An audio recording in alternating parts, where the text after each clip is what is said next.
हम बातचीत पर यकीन रखते हैं, डील पर नहीं। हमने मुज़ाकरात की बातचीत की थी, डील की नहीं। बैरिस्टर गौहर की मीडिया से गुफ्तगू। मजीद बोले, हमने मुज़ाकरात का आगाज किया था जो बदकिस्मती से पाया तकमील तक नहीं पहुंच सके। अब किसी सतह पर किसी से मुज़ाकरात नहीं हो रहे। हम बातचीत पर यकीन रखते हैं, डील पर नहीं। हमने मुज़ाकरात की बातचीत की थी, डील की नहीं। बैरिस्टर गौहर की मीडिया से गुफ्तगू।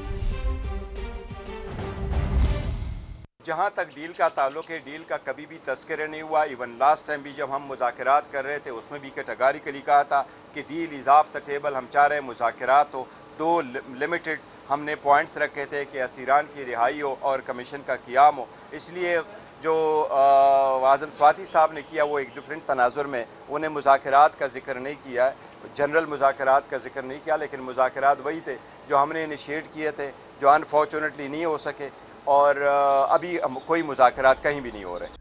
पीटीआई इंटर पार्टी इंतखाबात केस में पीटीआई की मजीद वक्त देने की इस्तदा मंजूर। इलेक्शन कमीशन ने समाअत 22 अप्रैल तक मुलतवी कर दी।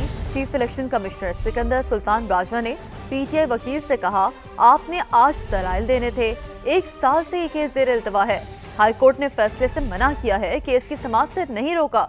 बैरिस्टर गौहर ने कहा, मैंने हाईकोर्ट के अहकामात की तफसीलात पेश कर दी हैं, गुजारिश है दलाइल के लिए वक्त दिया जाए। मेरे पास डॉक्यूमेंट्स अभी मौजूद नहीं, कुछ वक्त दे दें। चीफ इलेक्शन कमिश्नर ने समाअत 22 अप्रैल तक मुलतवी करते हुए कहा कि अगली समाअत पर आप हर सूरत तैयार होकर आएं।